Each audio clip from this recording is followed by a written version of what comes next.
Hey, this is Patrick with TakeTheTruck.com. Today I want to share with you guys how we installed a vent fan in our truck camper.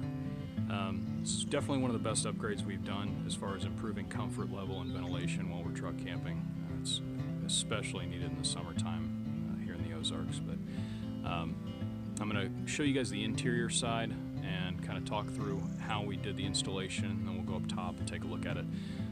Also go through some of the reasons why we chose the specific vent fan that we did and some of the features that we love about it. So I'll flip the camera around and walk you guys through it. Alright, so we selected the MaxxFan Deluxe vent fan for a couple of different reasons.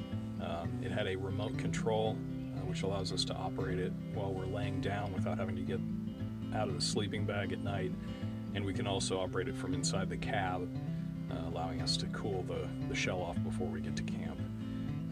Another great feature is it's pretty low profile compared to some of the other vent fans, especially considering the fact that it's sealed so in such a way that you can open it while it's pouring rain and there's no water that's going to get in there. It's perfectly fine to operate. So we had to cut a 14 by 14 inch hole in the top of the shell. You want to find a place that's pretty flat. It doesn't have to be perfectly flat. There is some forgiveness, but you do want it as flat as possible. And we chose to put it right above where our heads are, just to help us stay cool in the summer.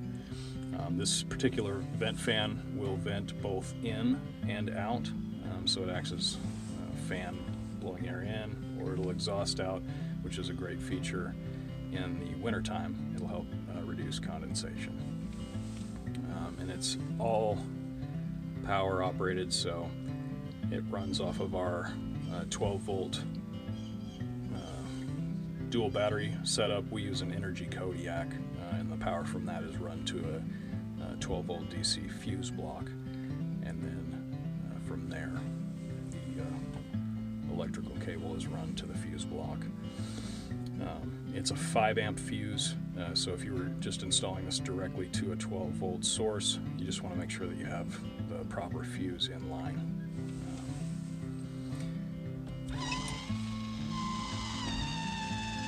And so a motor opens the vent fan automatically, and then it'll close it. It also has a built-in thermostat, which you can set. We don't really use that feature much.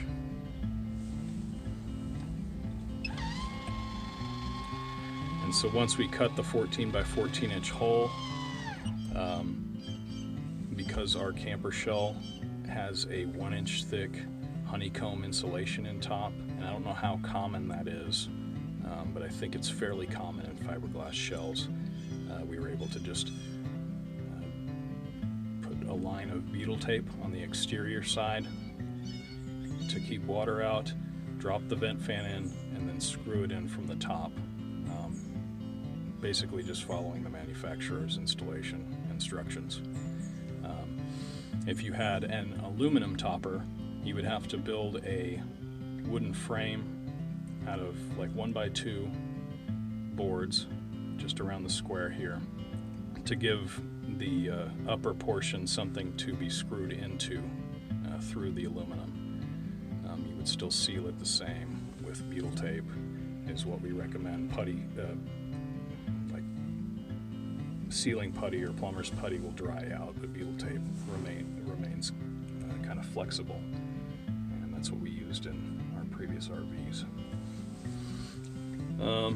And then once you screw it in, we put a drop of like self-leveling caulk over the screws just to keep all of the moisture out.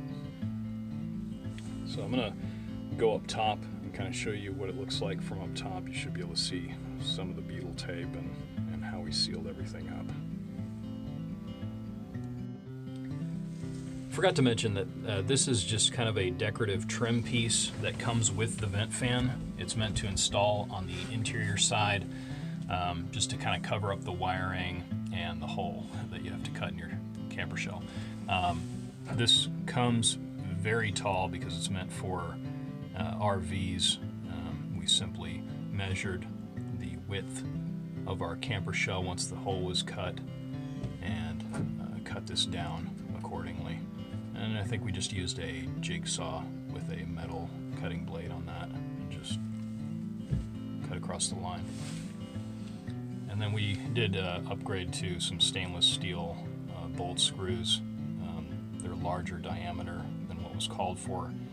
That just helps to grip the fiberglass that we have to screw into a lot better than the small screws that came with it. Alright, so this is what the vent fan looks like from up top. This is the MaxxFan Deluxe vent fan. I believe it's a 7500 model. Definitely one of the lowest profile options that we found. It only sits about 4 inches off the top of the camper shell, and even when it's fully open, it only sits about 1 or 2 inches higher than our road shower. We did have to modify the Yakima Load Warrior cargo basket by cutting these small diameter tubes to allow this to fit through. We capped them with 3/8 vacuum caps. If you guys have any questions about that, just drop a comment down below or shoot us an email at contact@takethetruck.com and we'll kind of help you through that. It's in fully closed position right now. I'll open it up so you guys can see the mounting surface.